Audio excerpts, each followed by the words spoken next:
Record. All right, so the three areas in a cranial view, a superior cranial view of the skull that contain foramina or holes that you need to know are the anterior cranial fossa here, the middle cranial fossa here and here with the greater wings of the sphenoid and the top of the temporal bone, so the petrous portion, and then down here in the deepest part posteriorly is the posterior cranial fossa. Are we good? Little shout out. Come on, cameraman. All right, right here. So here we have the middle part of the frontal bone. We find the ethmoid, the top of the ethmoid. Where's the colored skull? I'll do both at once. The top of the ethmoid is characterized by the crista galli that separates the hemispheres of the brain, a little thin piece of bone, and on either side we have a cribriform plate that's present, and the cribriform plate has our first foramen or group of foramina that go through it, and these are the olfactory foramina that go down into the, you got it? That go down into the ethmoid and into the nasal concha. So the pink right here is the superior nasal concha, and you would be able to see that within, it would be embedded here in the skull. Here's the crista galli that we just mentioned, and on the skull, that's the crista galli. On either side of the crista galli is the cribriform plates that we see here and here. And through that piece of pink plastic that we see there, or through the bone right here, we see the olfactory foramina, where the cranial nerve 1 goes through and gives you smell down into the nasal concha, superior and middle nasal concha, blood-filled sinuses of your nasal cavity. All right, then we step back here and we move away from this anterior portion and step down into the sella turcica of the sphenoid, also called the hypophyseal fossa, where the pituitary gland is sitting and protected. We stand in that area for a moment and turn around and look back through. We see this opening right there, and that's the optic canal. And notice it comes out through the orbit of the eye, and that's the most medial part as we step down into the middle cranial fossa, this area right here. So this is the optic canal where the optic nerve comes out of the eye and back into this part of the brain. If we step off of this sella turcica off to the side, we would fall directly into this opening, this jagged-edged opening, which is the foramen lacerum.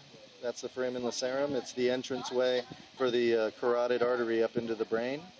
Immediately lateral to that, you see 3 openings here, here, and here. That's the foramen rotundum, the foramen ovale, and the foramen spinosum. And directly underneath the superior, or underneath the lesser wing of the sphenoid right here, you can see part of the superior orbital fissure. It's easier to see up here through the orbit of the eye and the back of the orbit right there.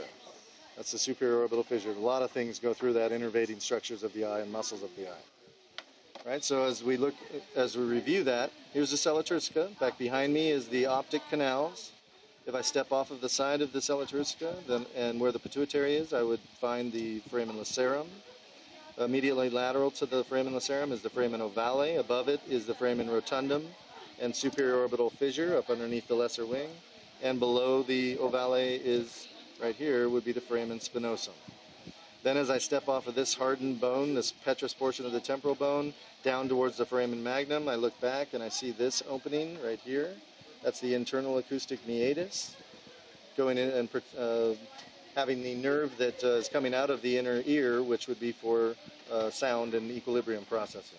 Right down below that in the posterior cranial fossa is this large jugular foramen, and then through the occipital condyles, going medial to lateral, right there is the hypoglossal canal, and obviously the largest hole is the jugular foramen. Is the jugular foramen, and medial to that is the foramen magnum. Okay, on the underside of the skull, we can see a lot of the same structures, right? So with the, let's use this one. With the, we don't have another skull. Anyway, right up underneath right here, we have the superior orbital fissure, right? So, and that's up anterior, yeah, good. So if I take this off, like so. Right there we have the superior orbital fissure, right, just lateral to the jaw and medial or beneath the sphenoid bone. That's superior orbital fissure within that bone. If we go back here on either side of these pterygoid processes, we see the foramen ovale, right there, and foramen spinosum posterior to that. And medial to that would be the foramen lacerum, and the carotid canal should go all the way through. Right, so the carotid canal is right here in that temporal, and it goes forward, and you can see it come through the foramen lacerum, and that's how the carotid artery gets into the brain through the carotid canal up through the foramen lacerum. Just posterior to the carotid canal is the jugular foramen, and immediately lateral to that jugular foramen is the stylomastoid foramen that would be present right there. All right. To review, we also had on that right medial to the jugular foramen on the other side, we had the hypoglossal canal, which goes here medial to lateral through the occipital condyle, and here's the foramen magnum again.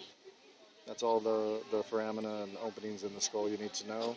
Other than these, the mental foramen, on the mandible medial to it right here, you find the mandibular foramen, and you have the infraorbital and supraorbital foramina as well. And that's other than that, there's not a lot to know on the skull. Cool?